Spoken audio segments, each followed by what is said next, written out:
L'objectif de cette vidéo est de vous présenter l'outil collaboratif que nous allons utiliser dans un premier temps en tant qu'organisateur pour pouvoir organiser notre rétro-planning et nos différentes missions.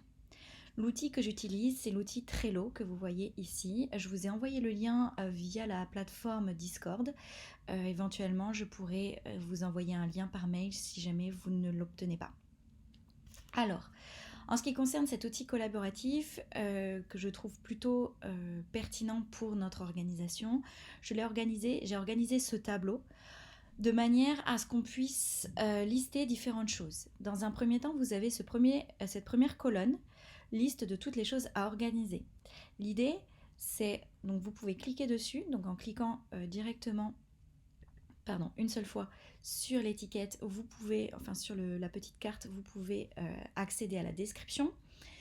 Et donc en fait, dans cette colonne, l'objectif est de définir les différentes choses à faire, donc comme une espèce de to-do list qu'on pourrait utiliser pour après organiser en fonction des différents mois, en fonction des différentes semaines, nos missions pour être à jour et pouvoir organiser notre événement jusqu'au 21 mai, voire jusqu'au 21 juin, puisque nous allons faire une retranscription de notre spectacle le 21 juin.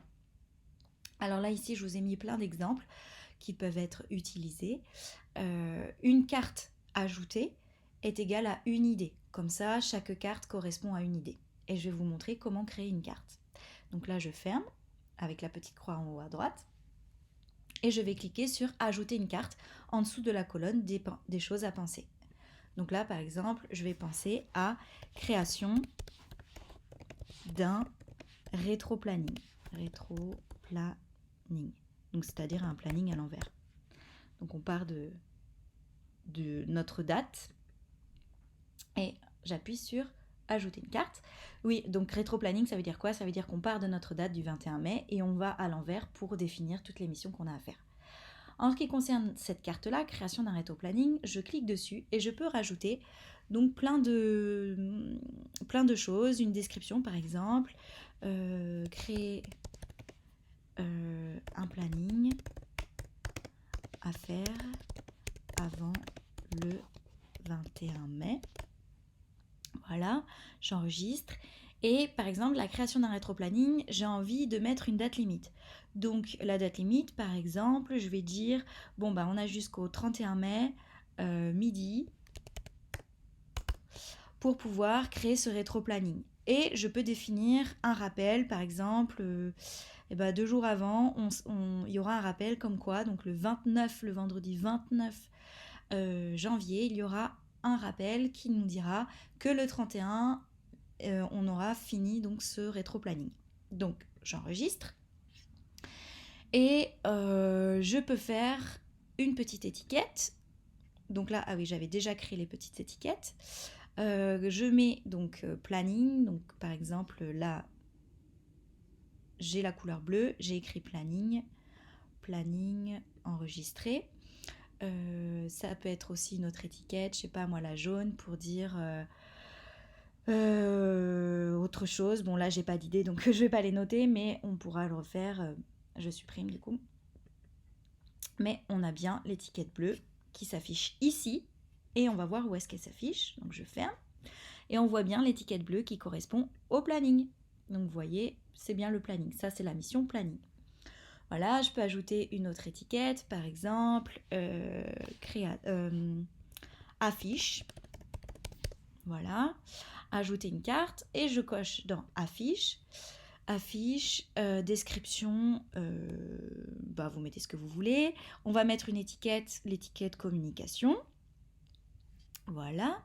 Et je vous présente aussi l'outil checklist. Dans la checklist, je vais donc cliquer sur la checklist. Et au niveau de la checklist, je vais mettre affiche par exemple. Voilà, ajouter.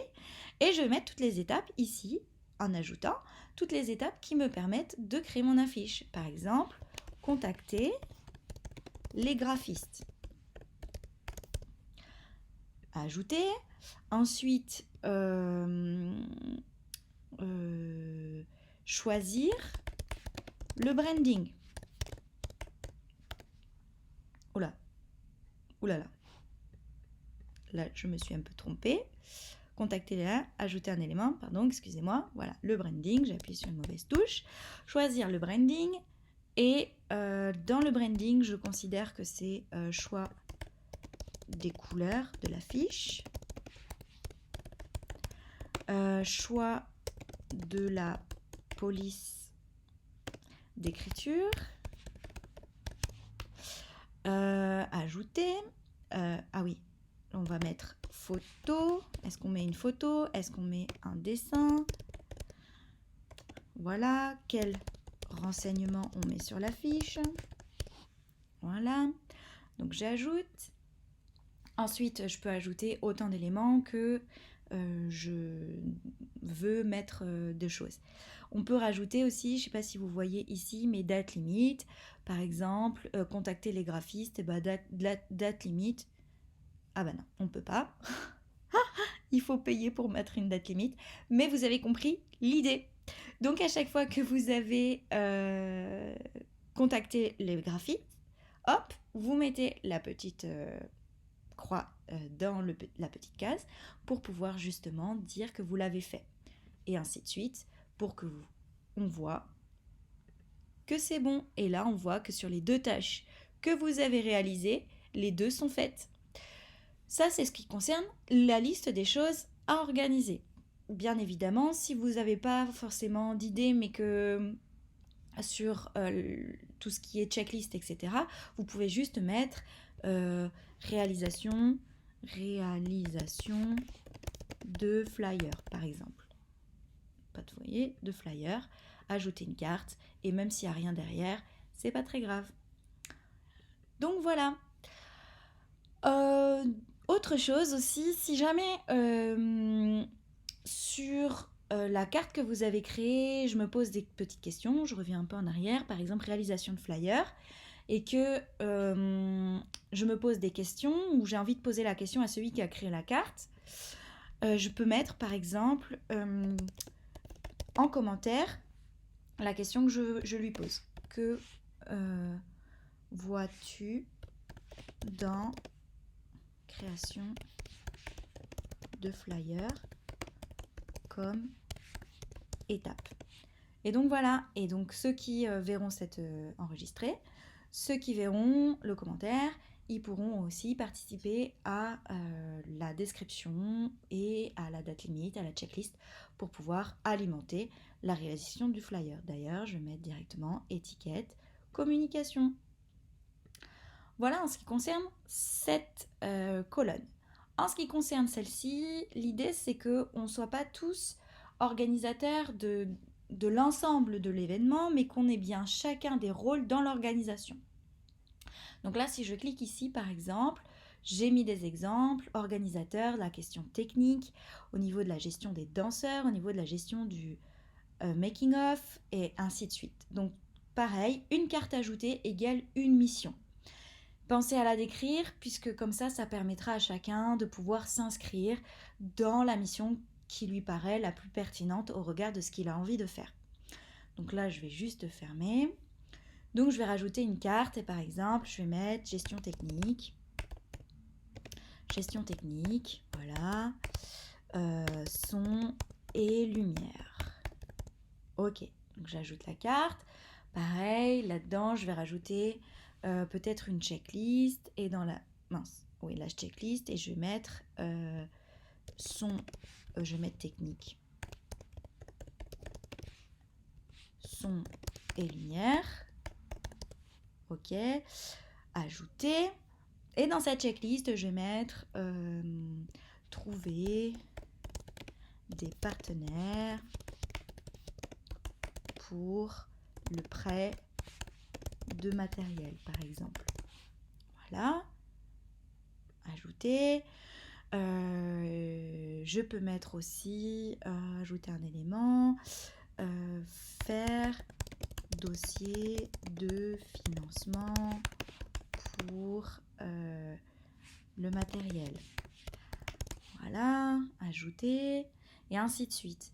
Et l'idée, c'est que ça nous permet de voir un petit peu les étapes qu'il y a à faire pour la gestion technique. Et comme ça, chaque personne qui se seront inscrites, d'ailleurs au niveau de l'inscription, je vous demanderai de vous inscrire ici Voilà, par exemple, je vais mettre intéressé par le rôle. Comme ça, en fait, donc j'enregistre. Comme ça, en fait, moi, je sais que, par exemple, Mével, elle est intéressée par le rôle. Et du coup, quand j'aurai besoin de contacter les personnes par rapport à- au son et à la lumière, eh ben, je contacterai les personnes qui se seront inscrites ici.